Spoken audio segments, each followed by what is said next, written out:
아침 새벽 미사 때까지는 좀 스산한 느낌이 들었는데 조금은 포근한 느낌도 들고 볕이 따뜻하게 느껴지는 걸 보니 이미 입동이 지나고 겨울은 겨울인 것 같습니다.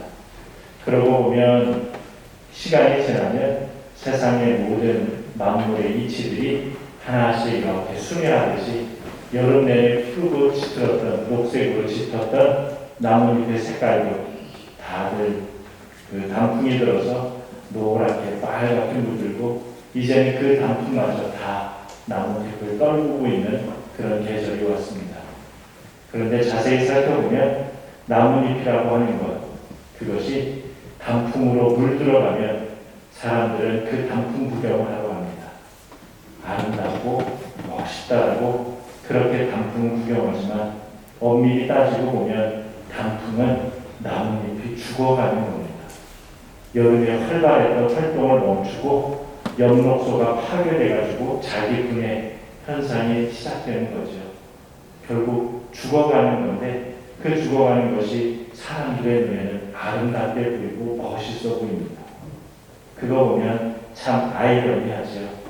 모든 사람들은 다 태어나는 순간이 있고 또 이 세상을 살다가 떠나가는 순간이 있습니다. 우리 모두는 어떻게 살아가든 하나님께서는 우리들을 마치 우리 인간이 나뭇잎 하나하나가 예쁘게 물들어가는 것처럼 우리의 삶의 여정을 지켜보시면서 참으로 아름답고 훌륭하고 그리고 참으로 잘 살고 있구나라고 그렇게 우리들을 바라보실 것입니다. 그렇다면 우리의 모습 안에서 과연 어떤 모습으로 우리의 삶의 여정을 매일매일 살아가고 있는가 살펴볼 필요도 있다고 하는 거죠. 부처님의 제자 중에 한 명이 어느 날 부처님에게 질문을 했다고 합니다. 이 세상에서 제일 놀라운 일은 무슨 일입니까?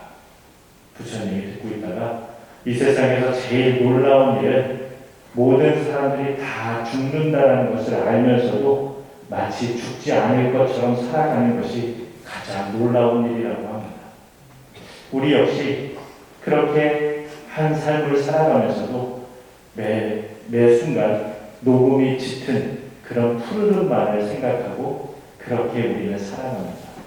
그러나 세상의 이치에는 틀림없이 생로병사가 있듯이 태어나는 순간도 있고 또 화려했던 순간이 있는가 하면 어느 때는 또 이쁘게 멋있게 단풍빛으로 물들어가고 또 저무는 해처럼 그렇게 사라져가는 것이 우리들의 인생 여정임에도 불구하고 우리들은 마치 영원히 죽지 않을 것처럼 그렇게 이 세상 것에 대해서 욕심을 내고 이 세상 것에만 마음을 두고 살아간다면 오늘 복음에서 이야기하는 바로 그 모습 안에 종말이 되었을 때 우리는 행복보다는 또 다른 불행 안에 머물 수 있지 않을까 생각해 봅니다.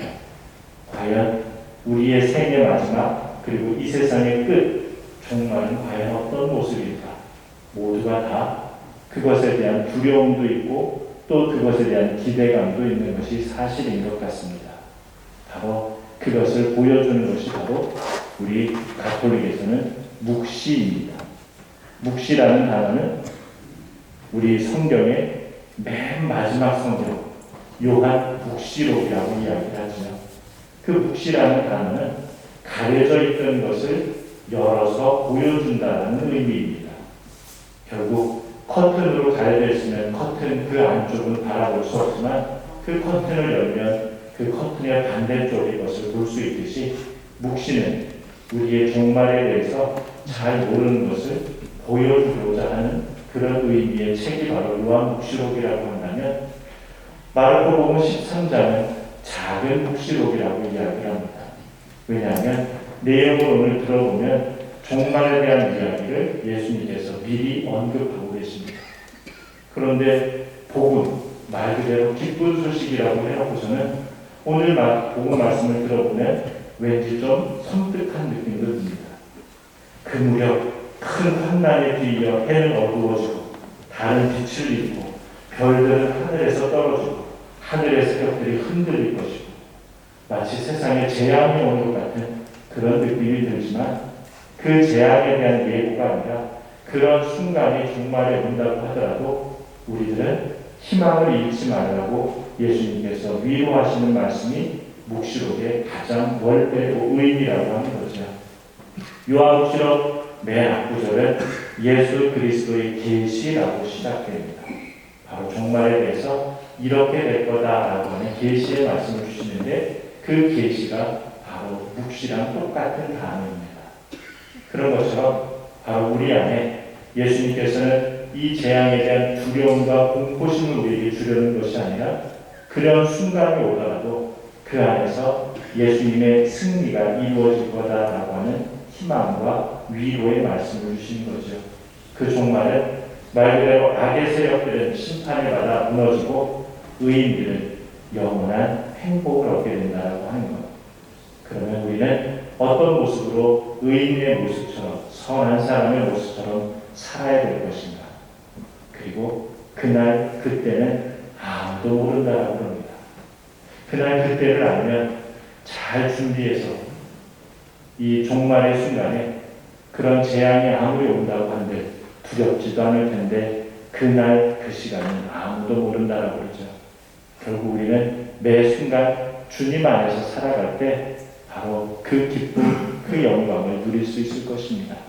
신약 성경에 쓰여져 있던 그리스도의 개념에는 시간에 대한 개념이 두 가지 개념이 있습니다. 하나는 크로노스라고 하는 시간의 개념이 있고 또 다른 단어는 카이로스라고 하는 시간의 개념이 있습니다. 그런데 단어만 사실은 그리스도일 뿐이지 우리도 이미 그 시간의 개념 안에 살고 있습니다.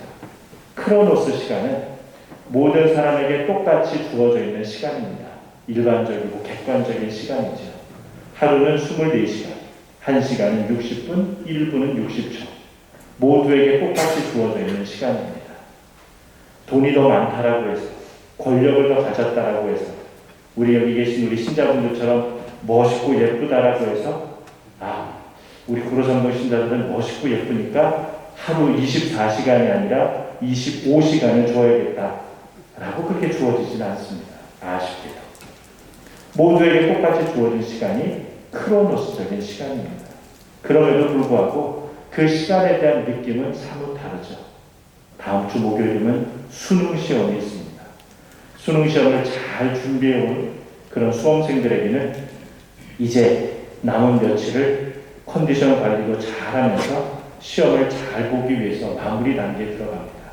그러나 어떻게 하다 보니 제대로 준비가 잘 안 된 수험생들은 이제 조바심이 나기 시작하고 시간이 너무 짧게 느껴지기도 한다라고 하는 거죠. 똑같은 1시간임에도 불구하고 누구에게 그 1시간은 하루처럼 긴 시간일 수도 있고 또 1시간의 시간이 너무도 짧게도 느껴지는 그런 내적인 그런 마음의 시간, 그 시간이 바로 카이로스적인 시간입니다. 그러기에 중요한 순간 중요한 결단을 내리고 우리 인생에 있어서 특별한 의미를 부여하는 시간이 크로노스적인 시간 안에 카이로스적인 시간을 우리는 끊임없이 만들어가면서 살고 있는 거죠. 그렇다면 오늘 복음 말씀 안에서 예수님께서 우리에게 그 카이로스적인 시간을 어떻게 만들면서 살아가야 되는가라고 하는 묵시, 가려져 있던 것을 우리에게 알려주고 계십니다. 그래서 오늘 복음을 통해서 예수님께서는 세 가지 묵시의 내용을 이야기해 주시고 계십니다. 첫 번째는 마르코복음 13장 서두에 보면 예루살렘 성전의 몰락에 대한 예고를 하시는 거죠. 예루살렘 성전은 예수님 시대 이전부터 중요한 위치를 차지합니다. 왜냐하면 종교적으로도 유대인들이 하느님께 예배를 드리는 중요한 성전이고 그것은 성전이기 이전에 하느님과 동일시되는 특별한 상징을 갖고 있는 것이 예루살렘 성전이었습니다. 그런데 예수님께서 예루살렘 성전의 몰락을 예고하시는 거죠. 왜냐? 예루살렘 성전이 예배의 장소로서만이 아니라 로마의 정치 세력과 유다인들의 종교 세력이 결탁을 하면서 불의를 저지르고 타락하니 예수님께서는 예루살렘 성전의 몰락을 예고하고 계십니다. 그러나 그것은 우리에게 경각심을 주고 우리를 위협하고자 하시는 예수님의 말씀의 의도가 아니라 그 말씀의 의도는 오늘 복음 말씀 안에서처럼 하늘과 땅은 사라질지라도 내 말은 결코 사라지지 않을 것이다. 즉 당신의 말씀을 믿고 따르는 자들에게는 바로 그런 몰락이 아니라 끊임없는 영원한 행복을 약속하시는 위로와 희망의 말씀이다라고 하는 거죠. 이것이 첫 번째라면, 두 번째는 그러기에 하느님을 믿고 하느님께 온전히 의탁해야 됨을 예수님께서는 이야기하고 계십니다. 온전히 믿고 의탁한다라고 하는 것, 우리는 하느님을 믿음에도 불구하고 우리의 불확실한 미래가 어느 때는 우리를 조금 두렵게 하기도 하고 조바심을 내기도 합니다. 그러다 보니 하느님께 온통 의탁하는 것이 아니라 세상 것에 의지를 하게 되기도 하죠. 어느 때는 세상 것에 의지하다 보니 보험을 들기도 하고 저축을 하기도 하고 또 건강을 위해서 영양제를 먹기도 하고 운동을 하기도 합니다. 그것 자체가 나쁜 것은 아닙니다. 그러나 그것이 전부인 것처럼, 즉 내가 죽지 않고 영원히 살 것처럼 생각하면서 그것에만 온통 시간과 돈을 그리고 내 온 마음을 투자한다면 우리의 영신 생활은 어느 정도 한계 안에서 무너지고 만다라고 하는 거죠. 그러기에 온전히 하느님께 믿고 의탁한다라고 하는 것, 그것은 우리의 매일의 삶 안에서 똑같은 24시간을 살지만 하느님과의 만남의 시간, 카이로스적인 나만의 특별한 시간을 만들어가야 될 필요가 있다고 하는 거죠. 그것이 바로 우리가 매일같이 하느님을 믿고 의탁하는 모습일 것입니다.